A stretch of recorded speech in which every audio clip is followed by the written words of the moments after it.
అందరికీ నమస్కారం.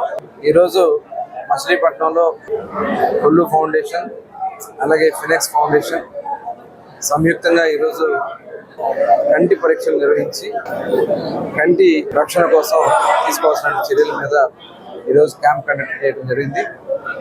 ఈ క్యాంపుని శంకర కంటి ఆసుపత్రి వారు మరి వాళ్ళ సిబ్బంది అందరూ కూడా వచ్చి ఇక్కడ ఈరోజు ఈ కార్యక్రమాన్ని ప్రారంభించడం జరిగింది. ఈ కార్యక్రమానికి ముఖ్య అతిథులుగా గౌరవనీయులు పెద్దలు కొనకళ్ళ నారాయణరావు గారు, అదేవిధంగా పెద్దలు బండి రామకృష్ణ గారు, గోపిచంద్ గారు, అలాగే పుర ప్రముఖులందరూ కూడా రావడం జరిగింది. అదే కాకుండా చుక్కపల్లి ఫౌండేషన్ నుంచి, మన ఫినెక్స్ ఫౌండేషన్ నుంచి చుక్కపల్లి అవినాష్ గారు కూడా ఇక్కడ రావడం జరిగింది. మరి వారి తండ్రి గారు సురేష్ గారు బాగా సుపరిచితులు, వారే చెప్పడం జరిగింది ఈ క్యాంప్ ఇక్కడ కండక్ట్ చేద్దాం, ప్లాన్ చేయండి అని చెప్పి వారు ప్రోత్సహించడం జరిగింది. అదేవిధంగా ఈరోజు శ్రీనివాస్ గారు శంకర కంటి ఆసుపత్రి నుంచి వారు ఇక్కడ రావడం, ఇప్పటికి దాదాపు 350 పైన క్యాంపులు వాళ్ళు దగ్గర కండక్ట్ చేశారు. 4 లక్షల మంది పైన 4.5 లక్షల మందికి ఈ కంటి పరీక్షలు కానీ సహాయం కానీ చేయడం కూడా జరిగింది.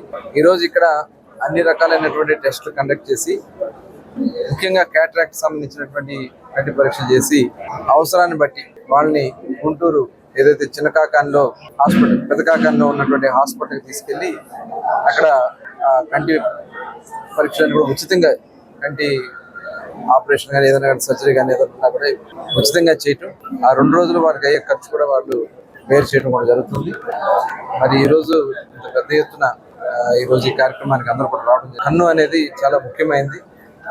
దాన్ని స్టార్టింగ్లోనే దాన్ని కరెక్ట్ చేసుకోగలిగితే, ఎందుకంటే ఇవాళ షుగర్ వల్ల కానీ వేరే వేరే కారణాల వల్ల కానీ కంటి రెటినా మీద, ఎందుకంటే చాలా సన్న నాళాలు ఉంటాయి కాబట్టి దాని మీద ఎఫెక్ట్ పడుతూ ఉంది. కాబట్టి సరైన సమయంలో సరైన విధంగా పరీక్షలు చేసుకుని నివారణ చేసుకున్నట్టయితే మన కంటిని మనం కాపాడుకోగలుగుతాం.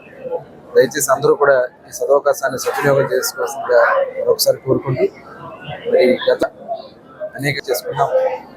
ఆ రోజున మానసికంగా ఉన్నటువంటి పిల్లల్ని కూడా తీసుకెళ్ళి వాళ్ళందరూ కూడా ఆ రోజున స్టెమ్ సెల్ థెరపీ చేయించడం జరిగింది. అలాగే వాళ్ళకి మరి పెద్ద ఎత్తున ఉదయం నుంచి సాయంత్రం వరకు వాళ్ళకి అందుబాటులో ఉండే విధంగా చేసుకోవడం, స్పర్శ ఫౌండేషన్ ద్వారా కార్యక్రమం కూడా చేయడం జరిగింది.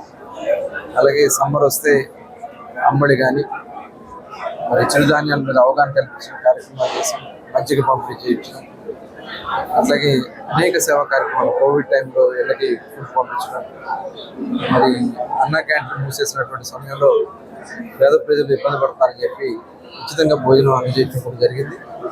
ఇలా అనేక కార్యక్రమాలతో మరి ముందుకెళ్తున్నాం. అందరూ కూడా దీన్ని సపోర్ట్ చేస్తున్నారు. మరొకసారి ఈ కార్యక్రమానికి ఇచ్చేసిన మరి అవినాష్ గారికి, అలాగే శ్రీనివాస్ గారికి, వారి టీం అందరూ కూడా ప్రత్యేకంగా అభినందనలు, ధన్యవాదాలు తెలియజేస్తూ, అలాగే ఇక్కడ ఇచ్చిన రామకృష్ణ గారికి, నారాయణ గారికి కూడా ధన్యవాదాలు తెలియజేస్తాను.